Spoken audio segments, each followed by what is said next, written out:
Oke. Ada yang mau request lagu? Boleh loh. Mumpung semula siap memberikan suara peraknya. Suara perak. Suara emasnya ya. Ada yang mau minta lagu request? Boleh Ada yang yuk. mau request? Dangdut yakin bisa tapi tidak ada kendangnya. Udah mulai batuk kalau kata dangdut ya. Oke, sekali lagi kami ucapkan terima kasih ke atas semua karawannya dan malam hari ini langsung kita panggil. Siap. Wow, kita panggil bareng. Oh iya, sebelum kita panggil kita ada 3 bingkisan. Oke. Silakan kasih pertanyaan yuk. Pertanyaan apa ini, Kang? Tentang sekitar Sandran Dele. Tentang sekitar Santren Dele. Berapa produk kaf yang ada di depan? Berapa produk yang ada di depan ini? Produk kaf. Ya. Bisa tunjuk tangan ya? Ya. Siapa nih? Yuk silakan. Ada bingkisan nih Ke loh. depan sini mas, sini mas. Sini, Langsung sini, maju, maju mas, maju. Ayo, tak kasih hadiah. Cewek juga boleh, cewek. Boleh. Ayo ke depan, sini. Ayo sini. mas, maju mas. Ayo, tak kasih hadiah. Boleh. Boleh. Ayo mas, maju. Tenang, pakai masker aman. Ayo, silakan. Jangan malu, masnya malu-malu. Ayo, Mbak. Seorang Sri Kandi kalau malu, ayo maju. Nggak jadi, nggak jadi. Ada yang tahu? Maju dong, maju, Berapa maju. item produk kaf yang ada di sini? Tunjuk tangan, tunggu Langsung ke depan, tak kasih Langsung ke depan, dikasih hadiah. Oke.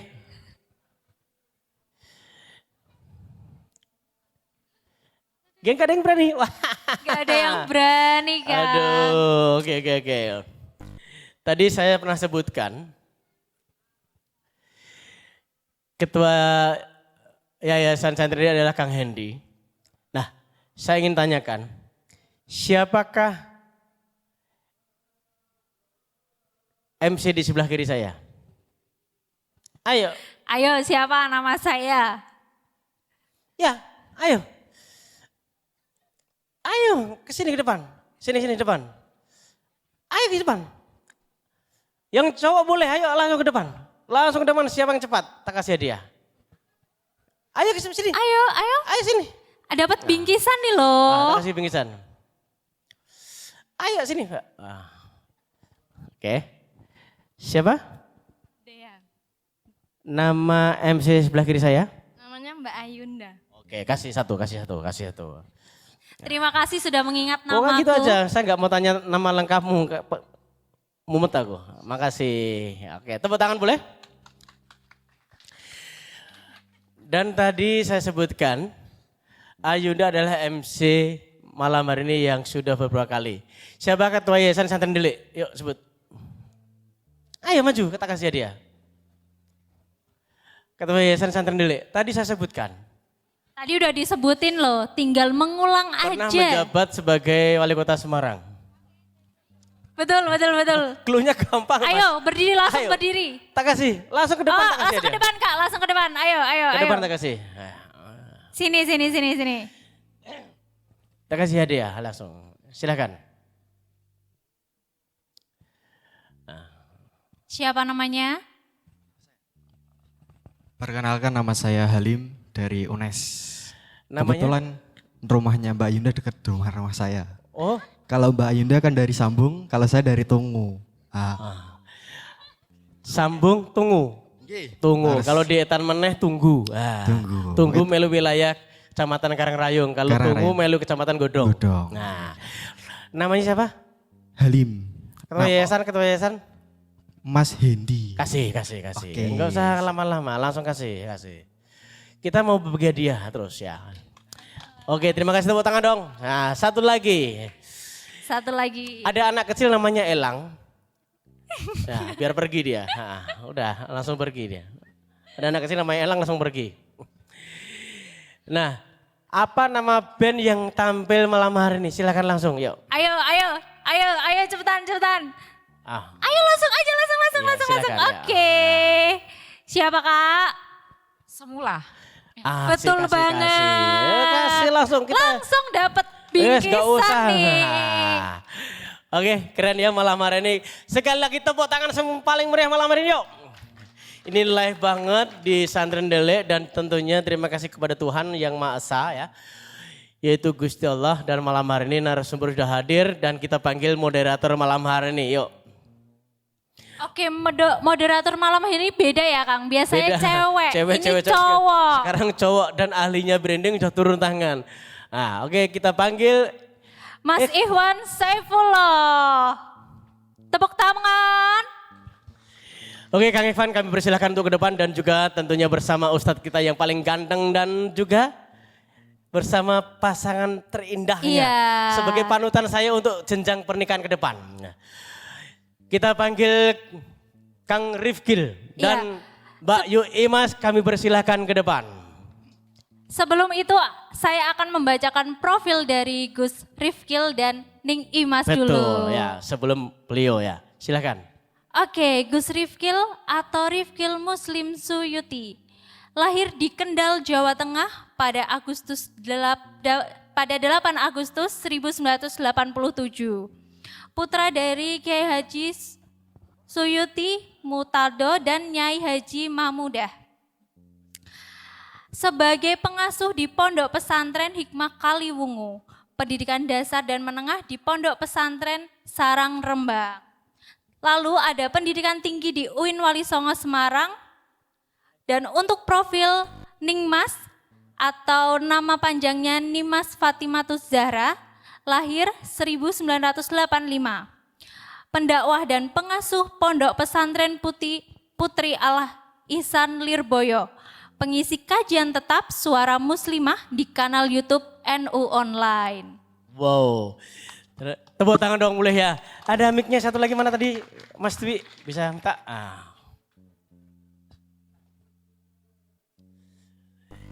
Kita panggil dong Kang Rifkil.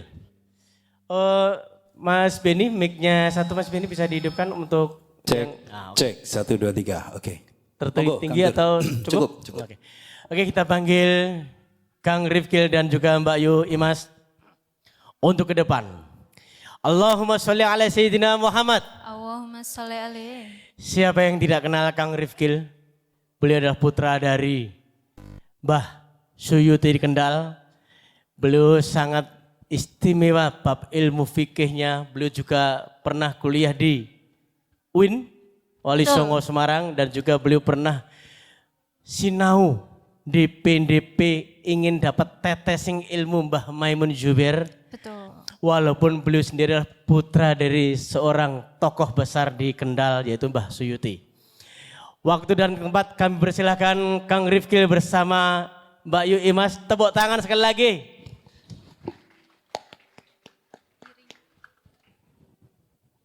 Boleh dari semula untuk satu iringan lagu yang bernuansa Islami. Silakan.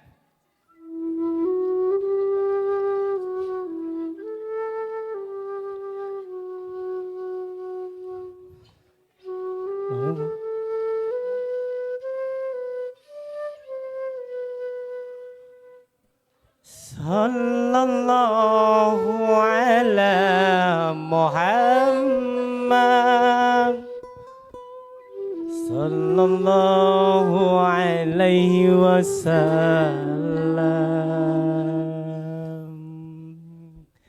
Allahumma sholli ala Sayyidina Muhammad. Allahumma sholli alaihi.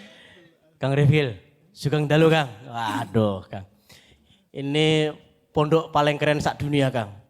Karena setiap malam Jumat ada orang.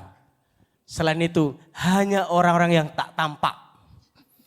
Coba jenengan wani dhewean nang kene malam Rebu, malam Selasa, malam Senin. Merinding. Hanya teman-temanku yang kanggo dulur-dulur ngeslot. Ya coba sebut.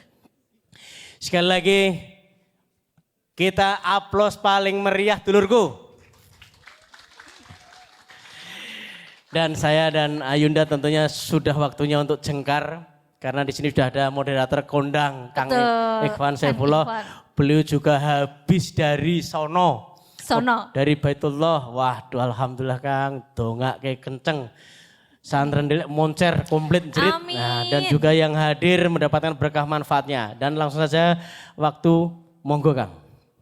Matur suwun Kang Tur, Ayunda. Assalamualaikum warahmatullahi wabarakatuh. Kayaknya sudah berapa tahun ya Kang nggak moderator? 3 tahun. Jenengan ki wis ra pantes dadi moderator, jenengan ki narasumber kok.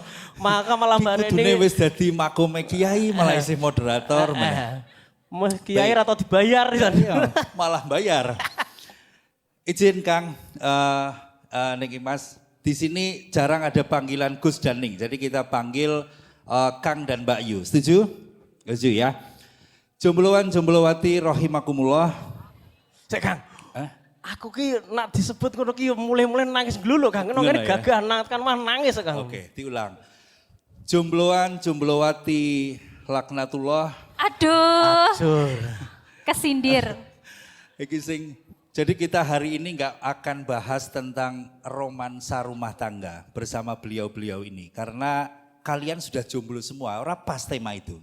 Jadi kita paske ya karena ini hampir 99% adalah mencari jodoh Betul. dan masih masih ditulis. Mungkin ada yang belum dapat jodoh sampai sekarang kayak Kang Dur contohnya karena jodohnya sudah mati pas kecil. Kan jodoh sudah ditentukan. Aduh, Jadi ya sudah nggak ada sebetulnya kan.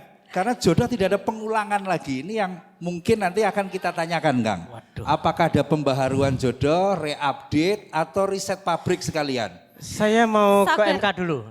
Gimana? Memeh laporan iki kudu dibatalke sik keputusane ben urip meneh. Nah itu. Cek.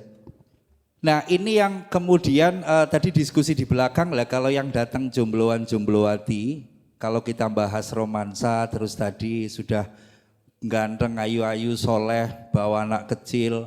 Terus kita cerita tentang rumah tangga beliau kayaknya terlalu perfect. Ini lebih menyedihkan lagi buat yang tidak punya pasangan. Nggih. Bahkan yang sudah berdoa setiap hari sampai hari ini belum menikah. Tapi ternyata ada juga yang aku pengen bojo Kang. Lah engko ngopo? Ya engko ngisi ben ra gabut wae. Ada loh kelas seperti itu Kang di santren dulu gitu. Bojo mung pengen ora gabut itu. Iya, engko ngisi kekosongan lah jarene. Iki cah santren dhewe. Iya. Wonge ya teko rene. Oh kayak sing rambutnya putih kayak. Ah, buang wae apa? Gagak anam. Nah, mengenai perjodohan Mbak Ayunda, Kang Dur dan Mbak Ayunda adalah orang yang sedang berusaha mencari jodohnya. Padahal katanya jodoh sudah ditulis kan 50 tahun lalu di sana nih di Lauhul Mahfuz. Kalau jodoh sudah ditentukan, apa harus diusahakan Kang? Apa harus dicari? Atau malah harus dijebak gitu kalau model anak-anak sekarang ini? Ojo nak jebak ojo to Kang. Ojo. Walaupun itu ternyata paling mandi ternyata Kang. Ngirit. Mandi ngirit. Cepet. Tapi wih Kang, medsos saiki galak kok ngono Kang. Nah ada satu, mungkin ini di awal saya akan kasih satu prolog dulu. Di mana kalau di zaman sekarang itu kan kebiasaan cowok nembak cewek. Ya Kang? Ya. Tapi di zaman Rasulullah SAW, siapa yang nembak Siti Khotijah, Bunda Siti Khotijah atau Rasulullah? Bunda Siti Bunda Khotijah. Siti Khotijah. Kayak idor pres kabeh Kang, bener kabeh. Saya ketewunan. Oh durung cair Kang. Berarti enggak usah. Tapi hari ini kita merasa tabu ketika ada seorang putri, seorang perempuan yang nembak cewek duluan, yang nembak cowok duluan. Menjadi aneh, menjadi tidak lazim. Ayunda pernah nembak cowok? Pernah? Tidak diterima? Tidak. Sudah kelihatan. Nah ini yang disebut nasib. Kalau ini nasab, beda ya. Ya. Itu dua hal yang berbeda. Kalau nasibmu wis elek, nah diruat karena biar jodohnya itu dekat. Oke, kita akan mulai diskusi, waktunya kita efektifkan. Tidak usah bertele-tele, siapkan pertanyaan yang memang dari hati. Kalau memang itu pertanyaannya kita takut untuk nanti kemudian Mas Budi dan teman-teman itu nge-share, bilang ini pertanyaan titipan teman saya. Oke? Setuju Kang? Setuju ya? Pokoknya titipan teman saya padahal atine iki ronto-ronto mergo titipane kanca. Jebule pertanyaan sendiri, nggak apa-apa begitu. Kita akan bagi sesi pertama nanti dari Kang Rifkil, terus kemudian langsung disambung dengan Mbak Yu Imas, lalu kemudian kita akan langsung untuk tanya jawab karena saya yakin kalian sudah melihat YouTube-nya, sudah dapatlah banyak pencerahan sehingga kita efektifkan, tidak usah terlalu panjang, kita bisa tanya jawab karena masalahnya hampir-hampir mirip lah. Jadi pertanyaannya pasti akan seputar itu saja. Siap. Gitu Kang? Yuk. Matur suwun Kang Tur, Mbak Ayunda, tepuk tangan untuk beliau berdua. Kang Rifkil, Mbak Yu, kita akan memulai di sesi pertama ini, kita akan memulainya dari perempuan. Dan malam ini saya akan dedikasikan obrolannya akan lebih banyak untuk putri. Oke, setuju? Jadi, sing lanang kon balik wae apa piye? Balik. Door prize semuanya hanya untuk perempuan. Setuju? Ada door prize umroh. Ada yang mau? Angkat tangannya yang tinggi, tapi masih dalam bentuk brosur. Nanti tinggal didoakan diwujudkan ya, amin. Bismillahirrahmanirrahim, kita mulai Kang, Mbak Yu, kita mulai dulu dari ladies first ya. Untuk memberikan satu wacana tentang fenomena jombloan dan jomblowati yang mereka itu galau Mbak Yu. Iki jane jodoh kudu tak dongake, tapi kok jarene Mbah Yai wis ditentukan.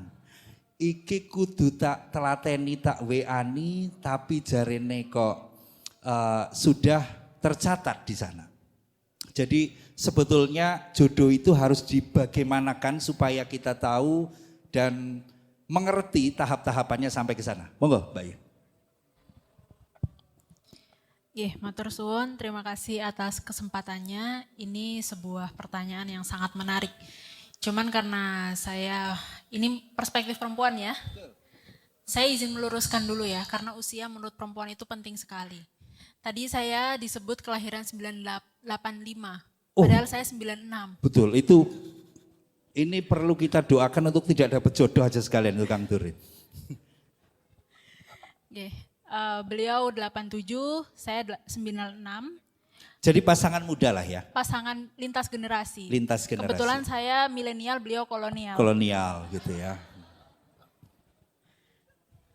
Alhamdulillah pada malam hari ini kita bisa menyapa teman-teman di sini.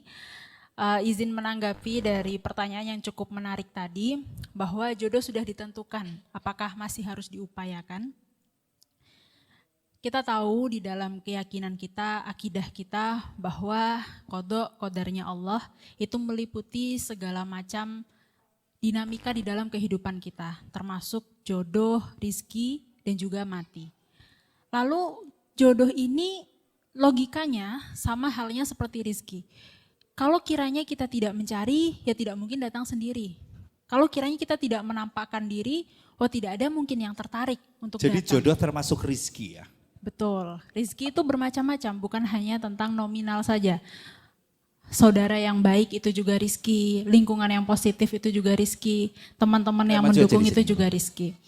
Jadi rizki itu banyak sekali jenisnya.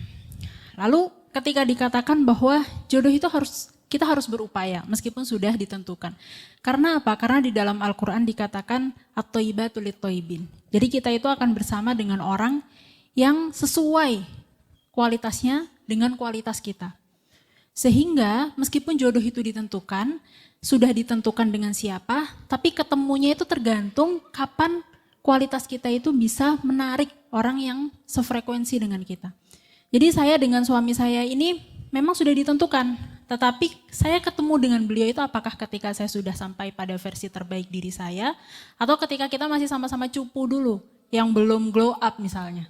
Nah ini kan keputusannya ada di dalam diri kita sendiri. Apa kita mau berusaha untuk menghebatkan jodoh kita dengan menghebatkan diri sendiri terlebih dahulu, atau kita pasrah saja, ya sudahlah saya begini, nanti dapatnya juga yang sama-sama kualitasnya. Maka meskipun jodoh sudah ditentukan, tapi ketemunya kapan? Apakah ketika Mas Rifkil sudah ada di versi terbaik dirinya, atau saat kita masih sama-sama sebetulnya belum siap, atau saat kita sama-sama orang yang tidak bisa melawan diri sendiri, masih sama-sama males, masih sama-sama tidak bisa bertransformasi pola pikirnya menjadi pola pikir yang berkembang. Ini kan tergantung bagaimana diri kita sendiri gitu. Karena secara naluri manusia itu kan pasti tertarik dengan orang yang memiliki kesamaan, punya satu frekuensi dengan dia. Misalkan suami saya ini kan lulusan S2 Manajemen Pendidikan di UIN Wali Songo. Andaikan saya ini seorang yang tidak berpendidikan, tidak berwawasan, kemudian juga diajak ngobrol nggak nyambung.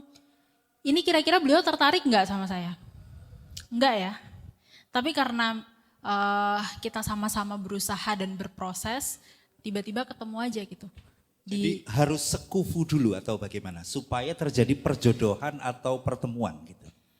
Kan kita pasti menginginkan jodoh itu yang baik, yang berkualitas. Nah itu kita ketika menginginkan itu, maka pertama yang terlebih dahulu dibangun adalah diri kita. Untuk bisa mendapatkan jodoh yang sesuai dengan harapan kita. Karena saya kira kalau menikah itu gampang ya, teman-teman kalau misalkan, ini mbak-mbak di sini yang cantik-cantik kalau menikah sekiranya kok gampang. Pasti sudah banyak ini yang ngajakin, iya kan? Ada yang ngajakin gak sih sebenarnya? Nggak ada, kelihatan dari wajah-wajahmu itu. Tapi kan kita bisa memilih jodoh kita, seperti halnya Nabi mencontohkan untuk boleh memilih jodoh berdasarkan skala prioritas tertentu. Kita juga boleh untuk memiliki standar-standar dalam memiliki jodoh atau memiliki harapan punya jodoh yang memuliakan perempuan misalkan, itu juga diperbolehkan. Oke. Nah, sebelum ke sana Mbak Yu, kalau jodoh itu rizki, mantan itu rizki yang mubazir atau apa kira-kira?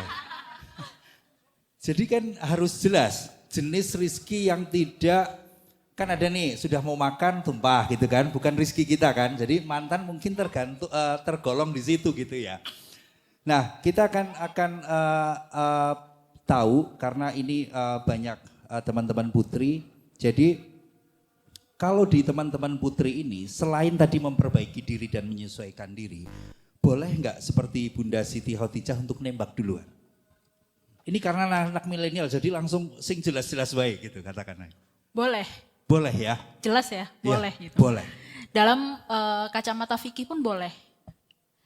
Tetapi begini, ketika kita mau mempelajari sesuatu secara utuh, syariat itu kan kurang lebihnya supaya dapat pemahaman yang benar, kita mau terus belajar. Betul, betul.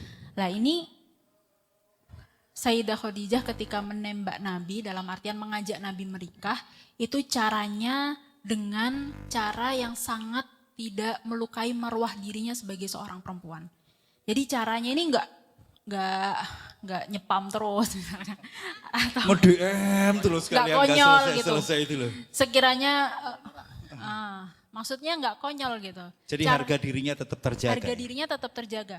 Karena pada saat itu ketika hendak menyampaikan niat untuk menikah itu harus melalui perantara keluarga. Pada saat itu, jadi beliau ini menyampaikan iktikad baiknya kepada pamannya, kemudian pamannya menyampaikan kepada paman Nabi, kemudian keluarga Nabi melakukan musyawarah, lalu yang melakukan hitbah ataupun lamaran itu juga Nabi kepada Sayyidah Khadijah. Jadi kan tetap menyampaikan yang first move, yang punya namanya, pertama punya yang namanya inisiatif itu kan Sayyidah Khadijah. Tapi itu bukan tanpa alasan. Sayyidah Khadijah ini kan terkenal sebagai perempuan saudagar kaya raya. Betul. Tetapi yang mungkin tidak diketahui banyak orang bahwa Sayyidah Khadijah ini bisa dan menguasai kitab-kitab sebelumnya. Yang di situ ada tanda-tanda kenabian. Dan Sayyidah Khadijah tahu tanda-tanda kenabian itu ada pada diri Nabi Muhammad pada saat itu. Oh artinya beliau mampu melihat itu ya? Mampu karena beliau pada saat itu masyarakat Arab kan masih banyak yang umi, Betul. belum bisa baca tulis. Betul. Tapi beliau ini sudah bisa. Jadi beliau termasuk perempuan yang pintar karena punya kedudukan yang cukup terhormat pada saat itu. Tidak hanya kekayaan tapi keilmuan juga. Keilmuan juga. Beliau mengetahui tanda-tanda kenabian dan meskipun sebelumnya beliau sudah pernah menikah 2 kali, saat beliau ini berpisah dengan suami yang kedua, beliau punya komitmen bahwa tidak ingin menikah lagi kecuali dengan Nabi akhir zaman. Pada saat beliau melihat tanda-tanda itu kepada Nabi Muhammad, kepada yang pada saat itu bahkan karyawannya, nah ini kemudian menyampaikan iktikad baiknya untuk menikahi Nabi. Jadi tapi dengan cara yang tidak melukai marwah diri itu tadi. Sehingga bisa ditarik kesimpulan, meskipun kita punya perasaan dulu, kita punya perasaan atau inisiatif duluan, yang perlu digarisbawahi adalah bagaimana caranya supaya tetap marwah diri itu tetap terjaga. Itu PR. Boleh menyampaikannya duluan atau nembak duluan atau pengen ngajak nikah duluan misalkan ya. Tapi bagaimana sih cara supaya marwah diri itu terjaga? Karena itulah yang dilakukan oleh Sayyidah Khadijah. Oke. Artinya kita di Santren Delik perlu ada short course tentang mak comblang syariah. Pasti laris, ya kan? Jadi Bunda Khadijah ini tidak hanya melulu yang diceritakan tentang kekayaannya lalu berani melamar gitu, tapi karena keilmuannya juga, lalu kemudian dia tahu persis sebagai orang yang berilmu dan juga berharta yang saat itu Rasulullah juga pada posisi sebagai karyawan. Tentu dua-duanya tidak ingin saling melukai. Nah, ini yang menjadi penting. Jadi jangan seperti kalian nyepam setiap hari, begitu nggak dibales, didoakan jelek. Ya kan? Tahajud, nangis-nangis untuk mendoakan yang tidak mau dengan kita. Itu jangan. Nah, Kang, diteruskan lagi Kang untuk satu hal yang juga menjadi masalah laki-laki adalah ketidakberanian mengungkapkan perasaan yang sering adalah minder, isi mahasiswa, urung kerja, duitnya mepet, pinjol urung dibayar, segala macam. Nah, problem-problem yang kemudian muncul adalah banyak sekali tidak ingin menikah karena alasannya satu ekonomi, karena alasan itu yang kemudian menjadi dasar pernikahan di banyak orang sekarang. Itu bagaimana mensiasatinya, apakah ada referensi tertentu untuk kita masuk ke sana? Monggo. Oke, terima kasih. Saya langsung ambil satu hadis dari Rasulullah SAW. Ya ma'syarus sabab manis tato aminkum alba'ata. Ya, falatazawwaj. Wahai para pemuda, apabila kamu sudah mampu untuk alba'ata, kalau kiai dulu lebih banyak memaknai mas kawin. Ya, tapi ya, bukan mbak kawin ya, mas kawin. Ya, nanti kita akan bahas itu. Faltazawaj, maka menikahlah. Fa'ila mestati falyasum. Kalau kamu tidak mampu, berpuasalah. Fa'innahu lahu wijaun. Karena puasa ini bisa menjadi benteng dari diri bagi kamu untuk menghindari zina dan sebagainya. Oke, fokusnya adalah di alba'ata. Tadi saya spill sedikit alba'ata, kalau ulama-ulama dulu menyebutnya mas kawin, mahar, wa ma'ila dzalik namanya. Akan tapi sering saya sampaikan di beberapa forum, entah itu online maupun offline, di pengajian maupun seminar, saya mendapatkan referensi yang lain dan ini bisa dipahami bahwasanya al-ba'ata ini cocok dengan keresahan yang tadi disampaikan oleh jenengan, bahwasanya kesiapan kita harusnya secara full, tidak cuma mas kawin saja, tapi juga kesiapan kita secara finansial, secara emosional, secara lahir dan batin, dan yang paling penting teman-teman adalah ada pasangannya. Ya, karena ketika semua sudah siap, belum ada pasangannya, bagaimana mau menikah? Nah, kemudian bagaimana kita seorang laki-laki tadi, karena fokusnya di laki-laki, untuk mempersiapkan, memantapkan diri ini, tentunya dengan memperbaiki diri kita secara kualitasnya. Kemudian karena laki-laki adalah sebagai suami, yang mana suami ini berkewajiban mencukupi ya seluruh kebutuhan istrinya. Dengan tanda kutip, biqadril imkan, sesuai kadar kemampuannya. Maka ketika ada ayat lagi yang mengatakan ar-rijalu qawwamuna 'alan nisa, ini bukan laki-laki superior terhadap perempuan dalam hal ini istrinya. Sebelum saya menikah saya dinasihati orang tua saya, ayat ini. Tapi maksudnya apa? Adalah kamu nanti sebagai seorang suami harus bisa mengcover, memprovide kebutuhan istri kamu. Sesuai kadar finansial ini ya. Overall. Okay. Jadi tapi biqadril imkan kita sesuai kadar kemampuan. Kan akan menjadi masalah ketika sandang pangan papan ini tidak tercukupi. Betul. Tapi sekali lagi biqadril imkan kita, misalkan sandang ya baju yang selayaknya untuk menutup aurat. Kemudian pangan ya selayaknya untuk, kalau bahasa kitab, bahasa pesantren nyebutnya pakanan pikuatan, makanan yang layak untuk makanan sehari-hari. Kemudian sandang pangan papan, yang mana layak untuk berteduh dari panas dan hujan. Ini bare minimumnya. Tapi kalau kita masuk lagi yang lebih dalam, kalau jenengan tadi menggunakan finansial dan sebagainya, kalau boleh saya masuk lagi, bahwasanya kewajiban laki-laki ini kompleks sekali sebenarnya. Untuk sandang saja, kalau teman-teman bisa cross check di beberapa kitab fikih di bab nikah, bab nafkah. Laki-laki ini berkewajiban untuk membelikan pakaian untuk istrinya di tiap perubahan musim. Beruntung mas-mas sampean Musimnya hanya 2. Musimnya hanya 2. Ya. Kalau di luar negeri yang musimnya 4, maka 4 yang wajib. Tapi ini kan musim Harbolnasnya setiap bulan. Nah itu dia masalahnya. Orangnya bilang yang wajib 4 atau yang wajib 2, tapi kan sunahnya 10. Iya, tiap hari tiba-tiba mas ditransfer nggih. Tiba-tiba di depan udah ada paketan, udah bayar belum? Repot. Itu yang wajib ya. Yang wajib, Jadi jadi ada wajib sunahnya. itu artinya kalau tidak dilaksanakan kalian dibelikan baju itu dosa. Iya, ini Tolong catat dulu, catat. tapi sekali lagi gini, kembali karena pernikahan ini unsurnya antarodin, saling ridho antara suami istri. Ketika kemudian istrinya ridho, Allah mas sampean kok main kok kanggo mangannya susah. Wis nerimo lah rak tuwe klambi rak apa-apa. Selesai. Itu akad beres ya. Ya, ketika istrinya ridho dan tidak menuntut, selesai. Ya. Nah, terus kemudian tadi makan dan sebagainya. Ini kayaknya curhat atau asli nih, Tat? Kalau ini kan ilmu, saya ilmu men-share ya. Oke. Jadi saya pikir lagi curhat karena istrinya. enggak, aman. Kalau boleh di sini ada teman-teman yang online ya. Ada teman NU online. Oke. Saya sampaikan enggak apa-apa. Ada beberapa video saya di NU online yang saya mengatakan sebenarnya kewajiban memasak, mencuci baju, bahkan menyusui ini adalah kewajiban dari laki-laki. Dan itu video dipotong. Ada beberapa teman saya ya kemudian komplain ke saya, Gus, gara-gara sampean. Lho nopo? Bojoku gak gelem masak, gak gelem nyuci baju, gak gelem nyusoni.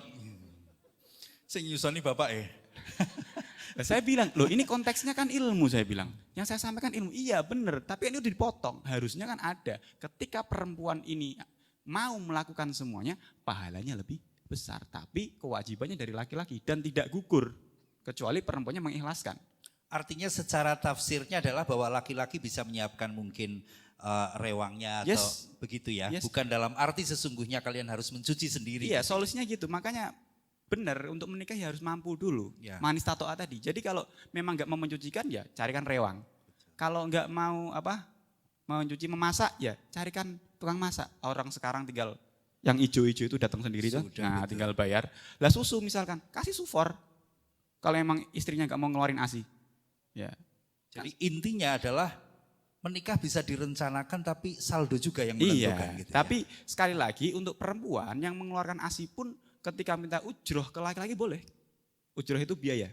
Misalkan mbak-mbak ini nanti narif mas seharinya entah berapa liter yang keluar gitu. Iya. Boleh, karena emang itu hak dari perempuan. Oke nek kambing itu sekitar 50.000, ini ASI 100.000 gitu boleh ya? Terserah. Karena enggak ada yang lebih baik dibandingkan ASI. Sebaik apapun sufornya, semahal apapun paling baik tetap ASI. Nah kemudian teman-teman juga perlu tahu ini saya sampaikan di sini juga kaitan mas kawin, mahar itu adalah mutlak hak dari istri bukan dari mertua. Ada kan yang mau nikah gitu tiba-tiba mertuanya minta mas kawinnya apa, maharnya apa, itu untuk istri. Haknya istri, Hak istri ya. dan yang manfaat untuk istri. Ya. Sekali kemanfaatan untuk istri. Karena ada beberapa, mohon maaf kalau boleh saya menyampaikan, misalkan, saya sampaikan enggak apa ya. Misalkan ada orang, mas kawinnya apa? Dibacakan surah Ar-Rahman. Manfaatnya apa buat istri? Oke, kalau bilang, kan mendengarkan Quran kan juga manfaat. Oke, tapi bare minimum itu. Tapi kalau misalkan, mas kawinnya apa? Suami mengajarkan istrinya membaca surat Ar-Rahman dengan baik dan benar sesuai dengan tajwid, makhraj dan sebagainya, itu boleh. Karena kalau dibacakan hanya satu kali itu saja. Ya, dan yang cuma dengar saja dan tidak taksis kepada perempuan ini, tapi semua orang di tempat itu dengar semua. Tapi sebetulnya lebih dianjurkan mana ini, Kang? Antara ngasih berupa materi atau kan banyak nih seperangkat alat sholat tadi membacakan surat atau mungkin hal-hal yang hadiah yang kadang-kadang tidak terlalu dibutuhkan gitu. Sekali lagi ini hak untuk istri, mas kawin. Okay. Dan bahkan salah satu nasihat dari kiai saya, Al-Maghfurlah Simbah Kiai Haji Maimun Zubair nanti dawuh, kalau nanti kamu menikah dan kemudian mas kawinmu banyak, terus kamu belum punya usaha ya, belum punya pekerjaan, pinjamlah uang dari mahar yang kamu berikan ke istri kamu untuk modal usaha kamu. Insya Allah berkah. Itu dawuhnya beliau. Berarti bisa kita tarik garis kesimpulan bahwasanya lebih ke kaitan kemanfaatan. Seperti itu dengannya tabaruk. Jadi boleh nih seorang calon gitu, artinya seorang calon istri ini meminta syarat karena itu hak tadi kan. Boleh. Saya mintanya ini. Oke. Jadi sebenarnya kalau kita menyebut sekarang perjanjian pranikah Ya. itu boleh.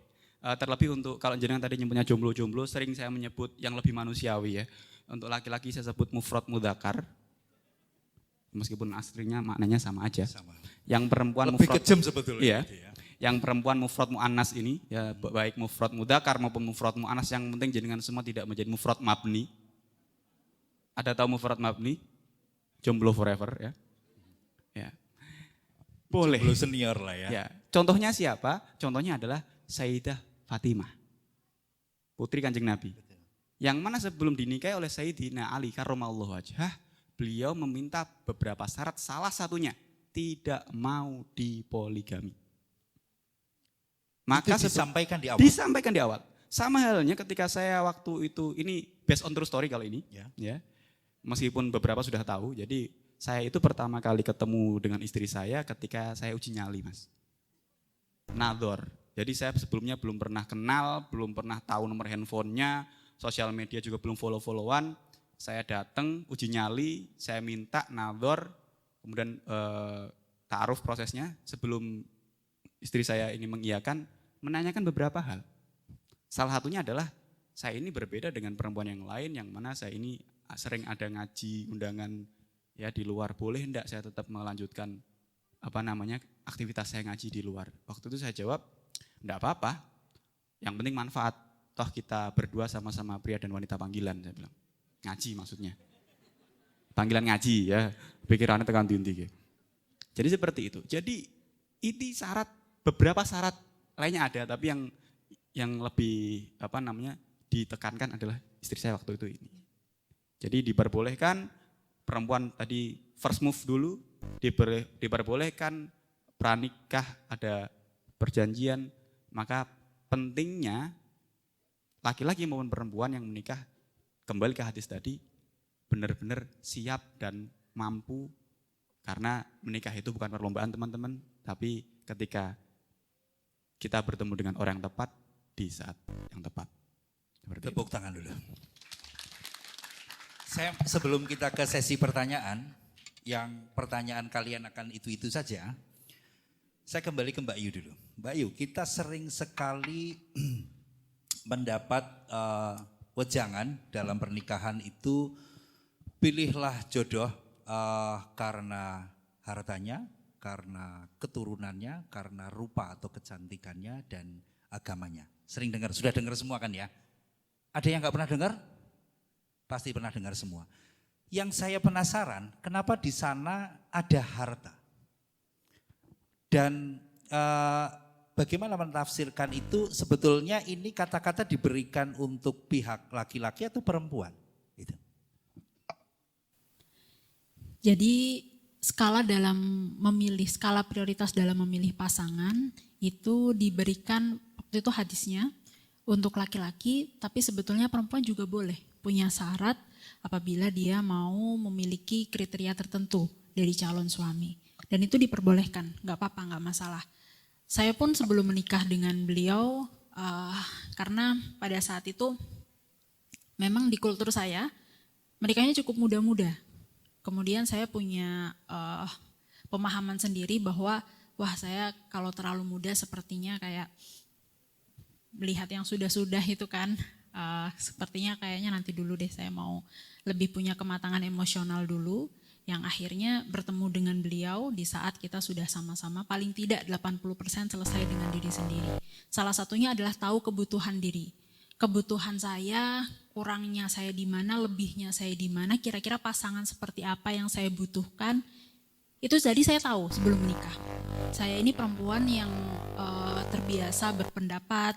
Saya perempuan dulunya itu biasa ikut musyawarah di pondok pesantren, membahas suatu problematika. Kemudian Sehingga saya ini perempuan yang cukup kritis dan saya perempuan yang berani untuk menyuarakan apa yang saya anggap penting dan apa yang tidak bisa saya toleransi. Berarti saya nggak cocok dengan laki-laki yang patriarki gitu. Saya nggak cocok dengan laki-laki yang mengharapkan penghormatan dalam pernikahan itu adalah ketundukan mutlak. Saya nggak cocok gini. Wah berarti saya nggak bisa. Sehingga saya carilah, bukan cari ya pada saat itu. Datang sendiri. Cuman saya yakin, karena kan jodoh sudah ditentukan. Upayanya adalah dengan memperbaiki kualitas diri. Jadi saya tidak perlu menjajakan diri. Saya yakin kepada Allah bahwa nanti akan didatangkan entah bagaimana caranya. Yang penting saya adalah memiliki kualitas diri yang optimal. Saya mencoba untuk bermanfaat sebaik yang saya bisa. Tiba-tiba datanglah laki-laki yang ini. Kayak nggak ikhlas gitu ya, yang ini. Gitu. Kemudian waktu itu sebelum beliau sudah menyampaikan maksud dan tujuannya gitu ketika datang. Tapi kan saya nanya dulu, jenengan tahu saya dari mana gitu saya tanya. Kemudian jenengan cari istri yang seperti apa? Siapa tahu saya bukan orang yang cocok gitu buat jenengan gitu. Mau nikahnya itu karena apa? Nyarinya tuh karena apa gitu. Kemudian saya punya syarat beberapa dan beliau oke semua. Syarat-syarat yang saya anggap prinsip ya. Karena pernikahan itu kan pasti ada, yang kita cari adalah satu frekuensi, tapi pasti ada perbedaannya gitu. Seperti contoh, secara prinsip saya dan beliau itu sudah satu visi misi. Cuman ternyata jokesnya nggak nyambung. Karena kita beda generasi. Beliau itu jokesnya garing bener bapak-bapak. Jadi follow Instagramnya yang ngelawas-lawas itu loh. Terus hobinya tuh dengerin musik Sheila on Seven kayak gitu-gitu. Kan kita ya oke, bagus lagunya. Cuman kan kita lebih seneng yang lebih kekinian gitu. Hal-hal seperti itu. Jadi ada yang sama tapi juga pasti ada perbedaan. Tapi pastikan perbedaan itu bukan hal prinsip.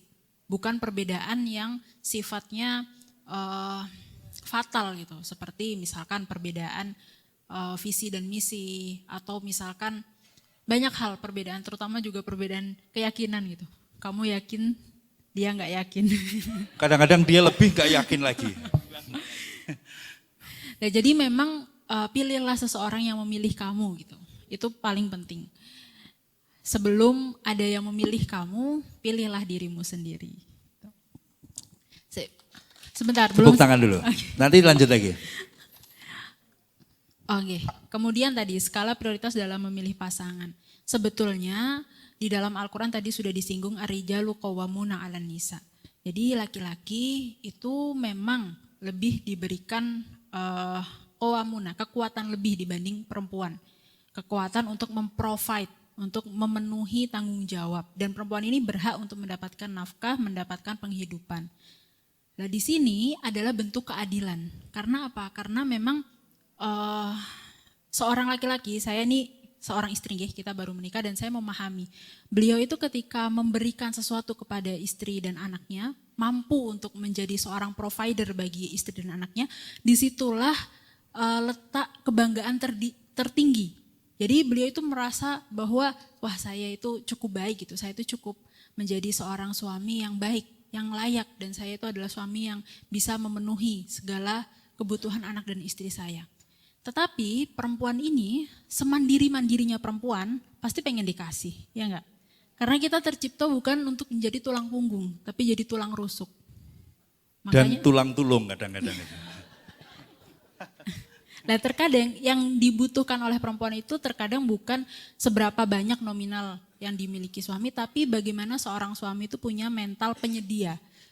Saya memandang di sini bukan hanya dari materi ya, kalau saya pribadi.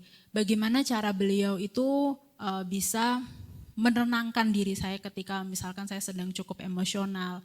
Dalam mengatasi konflik beliau itu tidak pernah menyalahkan saya, beliau tidak pernah membentak saya, beliau tidak pernah melakukan hal-hal yang atau mengatakan hal-hal yang menyakiti hati saya.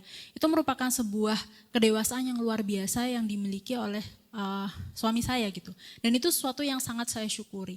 Dan saya pikir-pikir apa ya penyebabnya kok bisa sangat matang begini gitu. Meskipun saya ngereok dan tantrum seperti apa, beliau itu tetap chill, tetap tenang, kemudian kembali memeluk saya kalau misalkan memang masalahnya sudah selesai gitu kan. Ternyata apa? Masalahnya ternyata beliau menikah ketika sudah tua. Umur juga yang nentuin kan? Iya, jadi umur itu kan kurang lebih menentukan usia mental seseorang. Oh ya, age just a number katanya. Iya, tapi kan beliau awet muda lah. Tapi dari situ saya mengerti, oh ya kenapa menikah itu harus menunggu siap. Karena persiapan itu kan butuh waktu. Dan waktu itu bisa memanjangkan usia kita. Saat seseorang menikah di usia yang cukup matang, dari situlah dia akan mampu menghalau segala badai di dalam pernikahan. Terutama untuk laki-laki gitu. Jadi perempuan kalau misalkan mau dapat laki-laki yang bisa mengayomi, mungkin tipsnya sama ya, carilah yang lebih tua gitu. Tua secara mental, usia mentalnya lebih tua, dewasa gitu. Karena banyak orang yang sudah tua tapi belum dewasa juga ada. Karena kedewasaan itu kan bukan ditentukan usia, tapi ditentukan oleh pengalaman hidup. Nah beliau sepertinya hidupnya pahit sebelumnya. Enggak. Kopi aja yang pahit, beliau manis.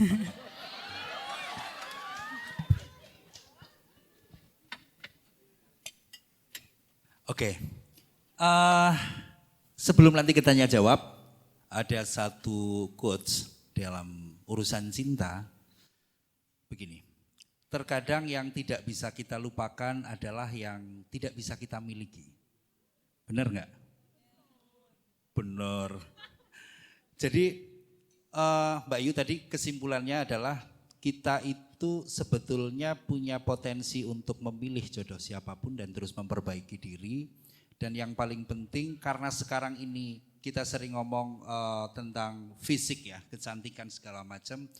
Saya tentu pernikahannya lebih lama dari mereka. Saya ingin kasih tahu bahwa kita akan hidup lebih lama dengan karakter pasangan kita ketimbang dengan fisiknya. Semua akan menua. Mbak Yu manis akan menua, Kang Mas manis, ganteng akan menua juga sama. Tapi karakter makin lama akan menjadi otentifikasi. Tepuk tangan semuanya. Monggo Kang Tur. Ada yang musik mungkin atau mungkin kita langsung ke tanya jawab. Atau mungkin ada sesuatu silakan. Wah nanti pateni barang medeni men ngene.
Tuhan, ini asaku. Dua insan dapat saling berbagi kasih, menciptakan cakrawala yang terlampau indah dipuja mata. Fenomena yang aku sendiri ragukan, dapatkah diri ini bergulat dengan keyakinan yang pasti, namun tak mesti. Menjejakkan kaki di tanah Bima Sakti, dengan penuh kontemplasi ku jelajahi. Cinta, asa, mungkinkah menghampiri di duniaku yang ini? Haruskah aku melakukan perjalanan dengan teleportasi untuk menemukan makna serta harap yang kucari selama ini? Atau ternyata Aku hanya perlu melangkahkan satu kaki untuk berhadapan dengan suratan hidup yang sudah pasti. Mencerca semua pemikiran bodoh ini, mengesampingkan kuasa Tuhan yang maha merajai. Ditulis di Semarang, 18 Juli 2024.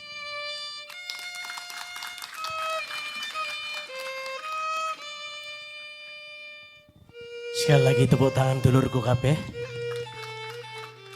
Bisa dihidupkan lampunya. Wow. Kang, aku jengkel sama Kang. Jengkel nggondu budrek. Wong lanang kok koyo ngono. Mbak Ayu Imas meh ngunjuk dibukake botol aku langsung budrek kok. Ndas kemana tabrak ke jati sebelah kono kok. Mak gredeg ngono iki. Uripku kok nelongso. Kelingan Arjuna ditolak cintane. Nangis nglulu Krisna ditolak cintane dadi buta. Ndelokke Kang Rifki ngene kan langsung. Dang-dang ndek kromo aku. Sekali lagi tembangmu gawe kanca-kanca to bates lan Mbak Yu lan Kang Masku iki. Dadi bungah manah kundur bahagia kabeh. Tepuk tangan buat semula.